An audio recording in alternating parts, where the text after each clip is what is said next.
నమస్తే, నేను మీ అశ్విని కుమార్. ఆంధ్రప్రదేశ్లో ఒక పార్టీ గురించి మాట్లాడుకోవాలి. ఆ పార్టీ దాదాపు ఆవిర్భవించి 10 సంవత్సరాలైంది. 10 సంవత్సరాల వరకు కూడా ఒకే ఒక్క వ్యక్తి ఎన్నో అవమానాలకు గురవుతూ కూడా ఒక పక్క సినిమా షూటింగ్లకు సంబంధించి సినిమాలు చూసుకుంటూ, అట్లాగే రాజకీయ పరంగా కూడా కార్యక్రమాలన్నీ చూసుకుంటూ, ప్రచారాలు చూసుకుంటూ అన్నీ ఒకే తాటి మీద ఒకే వ్యక్తి నడిపించాడు జనసేన పార్టీ అధినేత పవన్ కళ్యాణ్. దాదాపు 2014లో పార్టీ ఆవిర్భించాక ఆయనకి పోటీ చేయడానికి సమయం లేదప్పుడు. అందుకే తెలుగుదేశం పార్టీతో పొత్తుకు వెళ్ళాడు, బీజేపీతో కూడా పొత్తులోకి వెళ్ళారు. తర్వాత 2019లో అందరితో విభేదించి కమ్యూనిస్ట్ పార్టీ బీఎస్పీతో పొత్తులోకి వెళ్ళి చాలా ఒక్క స్థానం మించి గెలవలేకపోయాడు. అట్లాగే ఇప్పుడు 2024లో సరికొత్త వ్యూహాలతో ముందుకెళ్తున్నాడు. ఒక పార్టీ కాంగ్రెస్ హటావో అనే వినాదంతో ముందుకొచ్చిన పార్టీ జనసేన. కాకపోతే పవన్ కళ్యాణ్కి 2008లో ఆయన సోదరుడు చిరంజీవి ప్రజారాజ్యం స్థాపించినప్పుడు యువరాజ్యం అని చెప్పి పార్టీ కార్యక్రమాల్లో పాల్గొన్నాడు, తర్వాత ప్రచారాల్లో పాల్గొన్నాడు. తర్వాత ఎప్పుడైతే ప్రజారాజ్యాన్ని కాంగ్రెస్ పార్టీలో విలీనం చేశారో అప్పటి నుంచి కూడా అన్నదమ్ములకిద్దరికీ కూడా రాజకీయ పరంగా విభేదాలు వచ్చినాయని చెప్పి పవన్ కళ్యాణ్కి ప్రజారాజ్యాన్ని కాంగ్రెస్ పార్టీలో విలీనం చేయటం ఇష్టం లేదని చెప్పి చాలా స్పెక్యులేషన్స్ వచ్చినాయి. ఏం జరిగిందో తెలియదు, కానీ పవన్ కళ్యాణ్ ఒక 5 సంవత్సరాల వరకు రాజకీయాలకు దూరంగా ఉన్నాడు. చిరంజీవి అయితే మాత్రం కేంద్ర మంత్రిగా పనిచేశారు. తర్వాత అంతా కూడా రాష్ట్ర విభజన తర్వాత అంతా కూడా రాజకీయాలకు దూరం వస్తూనే ఉన్నారు. మళ్ళీ ఈ మధ్య స్పెక్యులేషన్స్ వస్తున్నాయి, చిరంజీవి మళ్ళీ కాంగ్రెస్ పార్టీ నుంచి తిరుపతిలో పోటీ చేయొచ్చు అని చెప్పి కాంగ్రెస్ నాయకులు, ఆంధ్రప్రదేశ్కి సంబంధించిన కాంగ్రెస్ నాయకులు కూడా చిరంజీవిని తిరుపతి నుంచి పోటీ చేయించాలని కోరుతున్నాము, ఒకవేళ చిరంజీవి ఒప్పుకుంటే కనుక పెద్ద మెజారిటీతో గెలిపిస్తామంటూ కూడా కాంగ్రెస్ నాయకులు ఇస్తున్న స్టేట్మెంట్లు గత కొన్ని రోజులుగా చూస్తున్నాము. నాకు తెలిసినంతవరకు అయితే చిరంజీవి రాజకీయాలకి దూరంగానే ఉన్నట్టే. ఆయనకు అన్ని పార్టీల్లో కూడా సన్నిహితులు ఉన్నారు, అందరితో కూడా సత్సంబంధాలు కలిగే ఉన్నారు. నరేంద్ర మోడీ దగ్గర నుంచి అన్ని పార్టీలకు చెందిన వ్యక్తులు కూడా ఇప్పుడు చిరంజీవికి మిత్రులనే చెప్పుకోవచ్చు. మంచి గౌరవప్రదంగా ఉన్నాడు. ఆయన సినిమాల పరంగానే నటిస్తూనే ఉన్నాడు, సినిమాలతో బిజీగా ఉన్నాడు చిరంజీవి. అయితే ఈ స్పెక్యులేషన్ మాత్రం ప్రస్తుతానికి దూరం పెట్టాల్సిందే. ఎందుకంటే చిరంజీవి ఒక సమయంలో అయితే అసలు నేను కాంగ్రెస్ పార్టీలో కూడా లేను అని ఒక స్టేట్మెంట్ కూడా ఇవ్వాల్సి వచ్చింది. చిరంజీవి విషయంలో పక్కన పెడితే పవన్ కళ్యాణ్ సన్నిహితులు ఉన్నారు, అందరితో కూడా సత్సంబంధాలు కలిగే ఉన్నారు. నరేంద్ర మోడీ దగ్గర నుంచి అన్ని పార్టీలకు చెందిన వ్యక్తులు కూడా ఇప్పుడు చిరంజీవికి మిత్రులనే చెప్పుకోవచ్చు. మంచి గౌరవప్రదంగా ఉన్నాడు, ఆయన సినిమాల పరంగానే నటిస్తూనే ఉన్నాడు, సినిమాలతో బిజీగా ఉన్నాడు చిరంజీవి. అయితే ఈ స్పెక్యులేషన్ మాత్రం ప్రస్తుతానికి దూరం పెట్టాల్సిందే. ఎందుకంటే చిరంజీవి ఒక సమయంలో అయితే అసలు నేను కాంగ్రెస్ పార్టీలో కూడా లేను అని ఒక స్టేట్మెంట్ కూడా ఇవ్వాల్సి వచ్చింది. చిరంజీవి విషయంలో పక్కన పెడితే పవన్ కళ్యాణ్ 2014లో జనసేనని పార్టీ స్థాపించాక కూడా 10 సంవత్సరాలు దాదాపు 20-23 వరకు కూడా ఎక్కడ ఒక పేరొందిన నాయకుడు కానీ చేరికలు కానీ ఏవీ లేవు చెప్పుకుంటానికి. ఒకానొక సమయంలో జన సైనికులు ఎక్కడైనా తప్పటడుగులు వేస్తున్నాడా వాళ్ళ నాయకుడు అని చెప్పి లోపలనే ఆవేదన పడ్డారు. అంతేకాకుండా కొంతమంది అయితే బహిరంగంగా విమర్శించారు. ఒక్క నాదెండ్ల మనోహర్ తప్ప కూడా ఆయన సోదరుడు నాగబాబు తప్ప మనకి పెద్ద నాయకులు ఎవరూ కూడా జనసేన తరఫున ఎక్కడ కనబడేవాళ్ళు కాదు. కొంతమంది సినీ ఆర్టిస్టులు పవన్ కళ్యాణ్కి మద్దతుగా ప్రచారం చేశారు 2019లో. ప్రస్తుతానికి జనసేన నాయకుడు పవన్ కళ్యాణ్ మాత్రం కొద్దిగా రాజకీయాల్లో రాటుదేలినట్టు కనబడుతున్నాడు. ఆయన కాకపోతే కొన్ని రోజుల ముందే చెప్పాడు, ఈసారి సరైన రాజకీయం అంటే ఏంటో చూపిస్తాను, నేను రాజకీయాలంటే కూడా నేను నేర్చుకున్నాను అన్నట్టు చెప్పాడు. చెప్పినట్టుగానే ఆయన అడుగులు కూడా ముందుకు పడుతున్నట్టే ఉన్నాయి. ప్రస్తుతానికి మనం జనసేనలో చేరుతున్న నాయకులను చూస్తే కనుక పవన్ కళ్యాణ్ కరెక్ట్ వేలోనే వెళ్తున్నట్టుగా తెలుస్తుంది.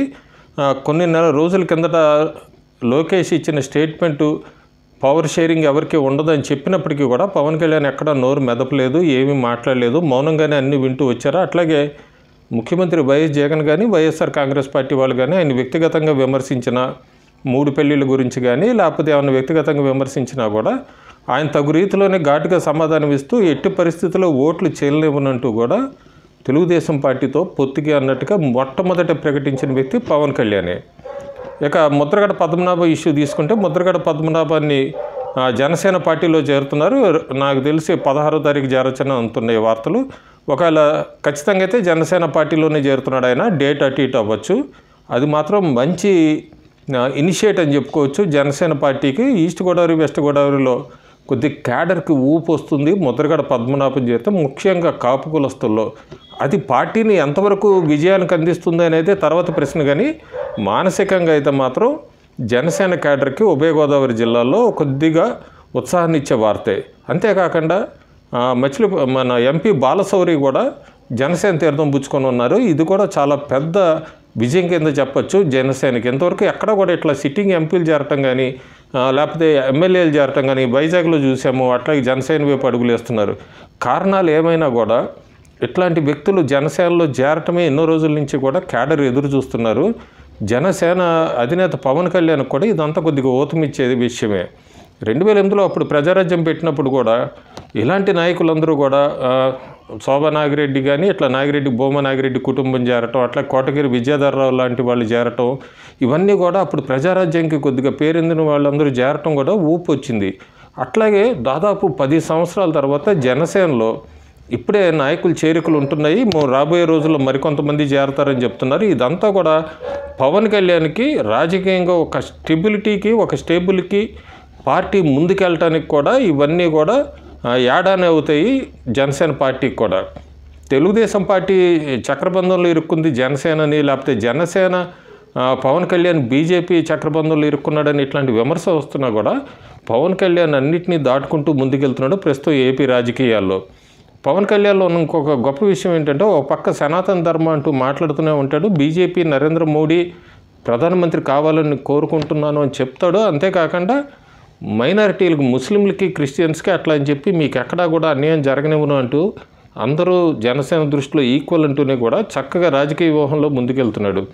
ఇంకో పక్క తెలుగుదేశం పార్టీతో సీట్ల విషయం పొత్తుకి అంతా కూడా ఖరారైనట్టుగా చెప్తున్నారు. నెంబర్స్ మారుతున్నాయి. 25 నుంచి 50 సీట్లు 40 సీట్లు అని ఎవరికి తోచింది వాళ్ళు చెప్తున్నారు. కానీ పవన్ కళ్యాణ్కి అయితే ఆ నెంబర్ ఏంటి అనేది ఫిక్స్డ్గా తెలుసు. కాకపోతే ఇక్కడ ఆలోచించాల్సిందే చంద్రబాబు నాయుడు వ్యూహం. చంద్రబాబు నాయుడు జనసేనతో ఎట్లా ముందుకెళ్తాడు, చంద్రబాబు నాయుడు ఆయన టీడీపీకి సంబంధించిన టికెట్ల విషయంలో ఎట్లా కాంప్రమైజ్ చేసుకోగలడు. చంద్రబాబు నాయుడు చాలా తెలివిగా కూడా ఆయన రాజకీయ అనుభవం ఉపయోగించనుకొచ్చి ఏదైనా లేకపోతే జనసేనకి కొద్దిగా తగ్గించాలన్నట్టుగా టీడీపీ తరఫున ఎవరెవరు సీట్లు కోరుకుంటున్నారో వాళ్ళందరినీ కూడా పవన్ కళ్యాణ్తో డైరెక్ట్గా మాట్లాడమని చెప్తున్నాడు సీట్ల విషయంలో. దాని గురించి కూడా పవన్ కళ్యాణ్ కలుస్తున్నారు తెలుగుదేశం పార్టీ నాయకులు. చంద్రబాబు నాయుడు ఆయన దులుపుకుంటున్నాడు. ఏదైనా పవన్ కళ్యాణ్ కోర్టులోకి బాల్ విసిరేశాడు. పవన్ కళ్యాణ్ డెసిషన్ తీసుకోవాలని చెప్తున్నాడు. పవన్ కళ్యాణ్ కూడా ఎక్కడ చంద్రబాబు నాయుడిని కూడా గట్టిగా ఏం విమర్శించకుండా అట్లాగే బీజేపీతో పొత్తు కోసం తను చేయాల్సిన పని తను చేసుకుంటూనే ఎక్కడా కూడా బ్యాలెన్స్ చేసుకుంటూ వెళ్తున్నాడు. ఎక్కడా సమస్యలు రానియకుండా. ప్రస్తుతానికి ఇంకా మిగిలింది సైనికుల్లో ఒకే ఒక్క అనుమానం పవర్ షేరింగ్ గురించి.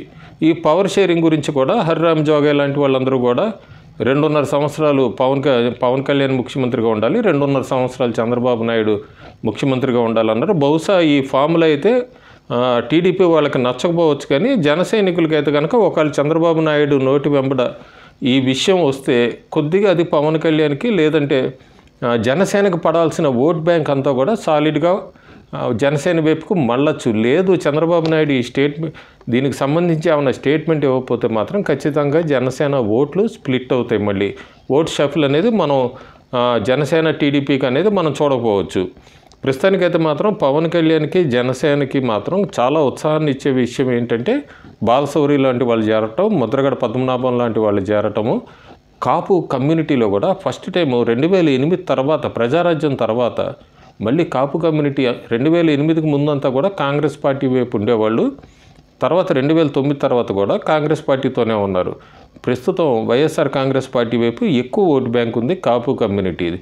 కానీ ఇట్లా ముద్రగడ పద్మనాభం లాంటి వాళ్ళు చేరటం, ఇట్లా బాలశౌరి వీళ్ళందరూ చేరటం కూడా ఈస్ట్ గోదావరి వెస్ట్ గోదావరిలో కాపు ఓటు బ్యాంక్ ఏమన్నా మళ్ళీ టీడీపీ జనసేన అలయన్స్ వైపు మళ్ళుతుందా? ఒకవేళ కనుక ఈ షఫిల్ జరిగితే ప్రస్తుత ముఖ్యమంత్రి జగన్మోహన్ రెడ్డి మాత్రం ఆయన క్యాలిక్యులేషన్స్ కొద్దిగా మార్చుకోవాల్సి ఉంటుంది. ఇది మనం రాబోయే రోజుల్లో చూడాల్సి ఉంటుంది. ప్రస్తుతానికైతే మాత్రం జనసేన తొలిసారిగా 2014 తర్వాత ఒక అడుగు ముందుకేసినట్టుగా మనం చెప్పుకోవచ్చు. Thank you.